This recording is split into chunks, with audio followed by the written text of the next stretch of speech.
Hey guys, it's Miss Hardy here. I'm attempting to make my first video for you guys, so please be patient with me as I learn how to do this. So the first thing I thought we would do is to read a chapter book. I thought that would be easiest, and what my plan is to post a couple of chapters each day, and you guys can go on and listen to those, and then I'm going to give you some little activities maybe when we get down the road a little bit that you can do, and maybe take a picture or take a picture of what you've done and send it to me, and I can see what you've been working on at home. So a while back, Hamilton's mom gave me this set of books, and they weren't reading these at home, and she asked me if I would like them, and I said yes, because I had been walking by this book in the library, and I kept thinking to myself, I would really love to read that to my class, but I never had time. So now I have the time to read it to you. This is actually a series of books, and there is a TV show that was based on these books. It aired a long time ago before you were even born. And so I'm going to see if I can find those old TV shows about these books, and maybe I'll link them and you can go and watch a couple episodes if you like. But these books are written by Laura Ingalls Wilder, and she actually lived long, long ago. And these books were written in 1932. I looked that up. Can you imagine that? And so the books take place in the 1870s when Laura Ingalls Wilder was a little girl. And, life was very different back then. I'm going to read you on the back the summary of Little House in the Big Woods. And then there are a whole series of these books that go all the way through her life. And we'll see how far we can get with these. So the summary says, wolves and panthers and bears roamed the deep Wisconsin woods in the late 1870s. In those same woods, Laura Ingalls Wilder, with Pa and Ma and her sisters Mary and baby Carrie, in a snug little house built of logs. Pa hunts and traps, and Ma makes her own cheese and butter. At night, Pa fiddles,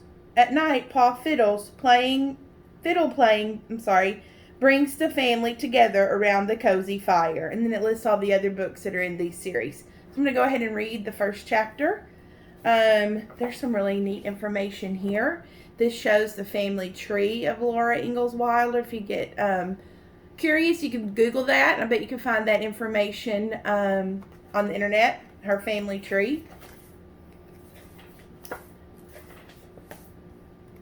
Not very many illustrations in this book, but here's the first chapter.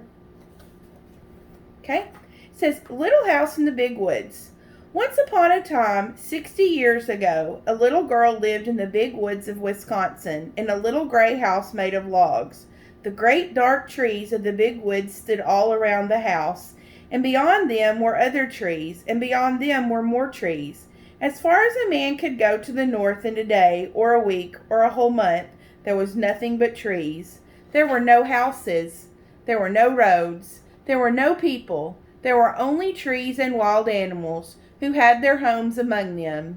Wolves lived in the big woods, and bears and huge wildcats. Muskrats and mink and otter lived by the stream. Foxes had dens in the hills, and deer roamed everywhere. To the east of the little log house and to the west, there were miles upon miles of trees, and only a few little log houses scattered far apart in the edge of the big woods. So far as the little girl could see, there was only the one little house where she lived with her father and mother, her sister Mary, and her baby sister Carrie. A wagon track ran before the house, turning and twisting out of sight in the woods where the wild animals lived. But the little girl did not know where it went, nor what might be at the end of it. The little girl was named Laura, and she called her father Pa and her mother Ma. In those days, and in that place, children did not say mother or father, or mama or daddy, as they do now. At night when Laura lay awake in the trundle bed, she listened and could not hear anything at all but the sound of the trees whispering together. Sometimes, far away in the night, a wolf howled. Then he came nearer, and the wolves howled again. It was a scary sound. Laura knew that wolves would eat little girls, but she was safe inside that solid log house. Her father's gun hung over the door, and good old Jack, the brindle bulldog, lay on guard before it. Her father would say, "Go to sleep, Laura. Jack won't let the wolves in." So Laura snuggled under the covers of the trundle bed, close beside Mary, and went to sleep. One night her father picked her up out of the bed and carried her to the window so that she might see the wolves. There were two of them sitting in front of the house. They looked like shaggy dogs. They pointed their noses at the bright, big moon and howled. Jack paced up and down before the door, growling. The hair stood up along the back of his the hair stood up along his back, and he showed his sharp, fierce teeth to the wolves. They howled, but they could not get in. The house was a comfortable house. Upstairs there was a large attic, pleasant to play in when the rain drummed on the roof. Downstairs was a small bedroom and the big room. The bedroom had a window that closed with wooden shutters. The big room had two windows with glass in the panes, and it had two doors, a front door and a back door. Y'all can see Squeakers and Keisha brought them home. In the yard in front of the house there were two beautiful big oak trees. Every morning, as soon as she was awake, Laura ran to look out of the window, and one morning she saw in each of the big trees a dead deer hanging from a branch. Paul had shot the deer that day before, and Laura had been asleep when he brought them home at night and hung them in the tree, high in the tree, so the wolves could not get the meat. That day Ma and Pa and Laura and Mary had fresh venison for dinner. It was so good that Laura wished they could eat it all. But most of the meat must be salted and smoked and packed away to be eaten in the winter. For winter was coming. The days were shorter, and the frost crawled up the window panes at night. Soon the snow would come. Then the log house would be almost buried in snowdrifts, and the lake and the streams would freeze. In the bitter cold weather, Pa could not be sure of finding any wild game to shoot for meat. The bears would be hidden away in their dens when they slept soundly all winter long. You guys know what that's called. The squirrels would be curled up in the nest in the hollow trees with their furry tails wrapped snugly around their noses. The deer and the rabbits would be shy and swift. Even if Pa could get a deer, it would be poor and thin, not fat and plump as the deers are in the fall. Wonder why they'll be thin in the winter. What do you guys think? You can pause it and turn and talk to someone who's near you. But why do you think the deers are poor and thin in the winter and not plump and fat like they are in the fall? Pa might hunt alone all day in the bitter cold in the big woods covered with snow, and come home at night with nothing for Ma and Mary and Laura to eat. So as much food as possible must be stored away in the little house before winter came. Pa skinned the deer carefully and salted and stretched the hides, for he would make soft leather of them. Then he cut up the meat and sprinkled salt over the pieces as he laid them on a board. Standing on end in the yard was a tall length cut from a trunk of a big hollow tree. Pa had driven nails inside as far as he could reach from each end. Then he stood it up, put a little roof over the top, and cut a little door on one side near the bottom, on the piece that he cut out of the fastened leather hinges. Then he fitted it into place, and that was the little door, with the bark still on it. After the deer meat had been salted for several days, Pa cut a hole near the end of each piece and put a string through it. Laura watched him do this, and then she watched him hang the meat on the nails in the hollow log. He reached up through the little door and hung the meat on the nails as far as he could reach. Then he put a ladder against the log, climbed up to the top, moved the roof to one side, and reached inside to hang the meat on those nails. When Pa put the roof back on, climbed down the ladder, and said to Laura, "Run over to the chopping block and fetch me some of those green hickory chips, new clean white ones." So Laura ran to the block where Pa chopped wood and filled her apron with the fresh, sweet-smelling chips, just inside the little door with the hollow log. Pa built a fire of tiny bits of bark and moss. He laid some of the chips on it very carefully. Instead of burning quickly, the green chips smoldered and filled the hollow log with thick, choking smoke. Pa shut the door, and a little smoke squeezed through the crack around it, and the little smoke came out through the roof, but most of it was shut in with the meat. "There's nothing better than good hickory smoke," Pa said. That will make good venison that will keep anywhere in any weather." Then he hung his gun and slinging his axe on his shoulder, he went away to the clearing to cut down some more trees. Laura and Ma watched the fire for several days. When smoke stopped coming through the cracks, Laura would bring more hickory chips, and Ma would put them on the fire under the meat. All the time there was a little smell of smoke in the yard, and when the door was open, a thick, smoky, meaty smell came out. At last Pa said the venison had smoked long enough, and they let the fire go out, and Pa took all the strips and pieces of meat out of the hollow tree. Ma wrapped each piece neatly in paper and hung them in the attic where they would keep safe and dry. One morning Pa went away before daylight with the horses and the wagon, and that night he came home with a wagon load of fish. The big wagon box was filled full, and some of the fish were as big as Laura. Pa had gone to Lake Pepin and caught them all with a net. Ma cut large slices of flaky white fish without one bone for Laura and Mary. They all feasted on good fresh fish. All they did not eat fresh was salted down in the barrels for the winter. Pa owned a pig. It ran wild in the big woods, living on acorns and nuts and roots. Now he caught it and put it in the pen made of logs to fatten. He would butcher it as soon as the weather was cold enough to keep the pork frozen. Once in the middle of the night, Laura awoke and heard the pig squealing. Pa jumped out of bed, snatched his gun from the wall, and ran outdoor. Then Laura heard the gun go off. Once, twice. When Pa came back, he told what had happened. There had been a big black bear standing beside the pig pen. The bear was reaching into the pen to grab the pig, and the pig was running and squealing.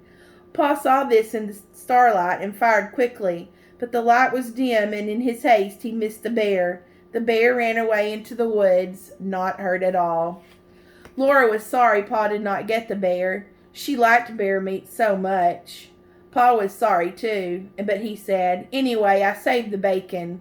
The garden behind the little house had been growing all summer. It was so near the house that the deer did not jump the fence and eat the vegetables in the daytime, and at night time Jack kept them away. Sometimes in the morning there would be little hoof prints along the carrots and the cabbages, but Jack's tracks were there too, and the deer had jumped right out again. Now the potatoes and the corn and the beets and the turnips and the cabbage were gathered and stored in the cellar, for freezing nights had come. Onions were made into long ropes, braided together by their tops, and then they were hung in the attic beside the wreath of red peppers strung on threads. The pumpkins and the squashes were piled in the orange and yellow and green heaps in the attic's corner. The barrels of salted fish were in the pantry, and the yellow cheeses were stacked on the pantry shelves. Then one day Uncle Henry came riding out of the big woods. He had come to help Pa butcher. Ma's big butcher knife was already sharpened, and Uncle Henry had brought Aunt Polly's butcher knife. Near the pig pen, Pa and Uncle Henry built a bonfire. They heated a great kettle of water over it. When the water was boiling, they went to kill the hog. Then Laura ran and hid her head on the bed and stopped her ears with her fingers so she could not hear the hog squeal. "It doesn't hurt him, Laura," Pa said. "We do it so quickly." But she did not want to hear him squeal. In a minute, she took out her fingers cautiously and listened. The hog had stopped squealing. After that, butchering time was great fun. It was such a busy day, with so much to see and do. Uncle Henry and Pa were jolly, and there were spare ribs for dinner, and Pa had promised Laura and Mary the bladder of the pig and the pig's tail. Can you imagine? As soon as the hog was dead, Pa and Uncle Henry lifted it up and down into boiling water until it was well scalded. Then they lay it on a board and scraped it with their knives, and all the bristles came off. After that they hung the hog in a tree, took out the insides, and left it hanging to cool. When it was cool, they took it down and cut it open. There were hams and shoulders, side meat and spare ribs and belly. There was heart and the liver and the tongue and the head to be made into head cheese, and a dishpan full of bits to be made into sausage.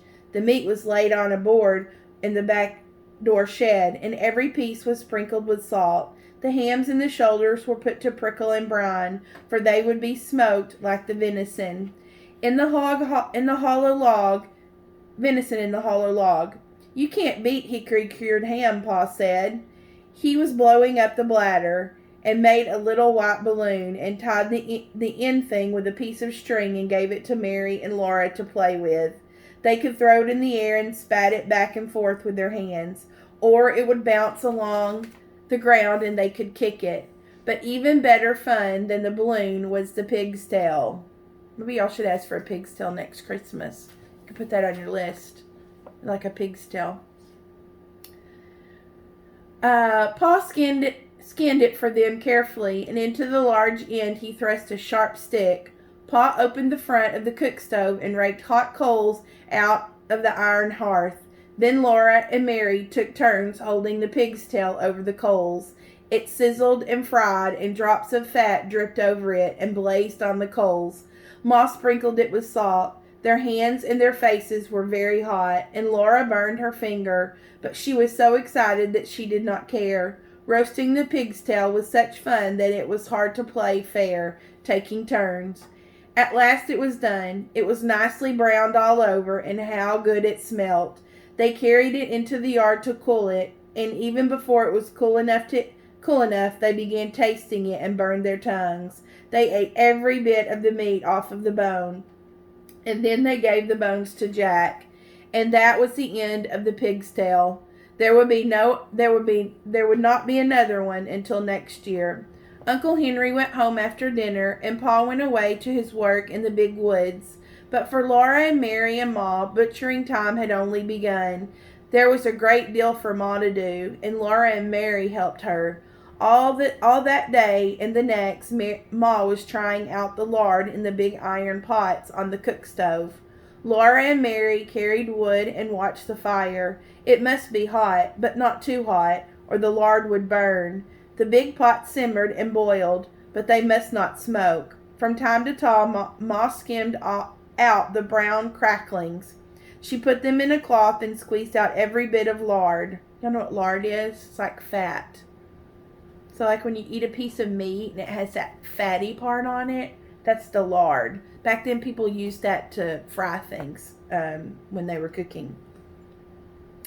She would use them to flavor Johnny cake later. Cracklings were very good to eat, but Laura and Mary had only a taste. They were too rich for little girls, Ma said. Ma scraped and cleaned the head carefully, and then boiled all the meat until it fell off the bone. She chopped the meat fine with her chopping knife in the wooden bowl. She seasoned it with pepper and salt and spices.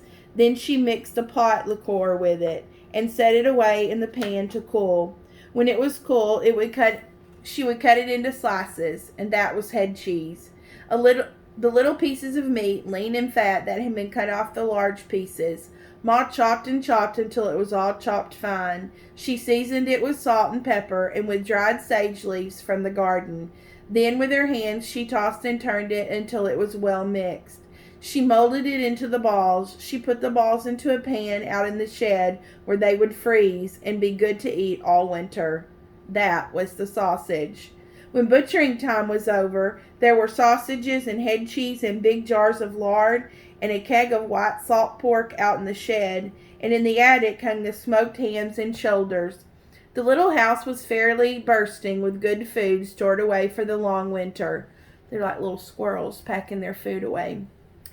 The pantry and the shed and the cellar were full, and so was the attic. Laura and Mary must play in the house now, for it was cold outside, and the brown leaves were all falling from the trees. The fire in the cook stove never went out. At night, Pa banked it with ashes to keep the coals alive till morning.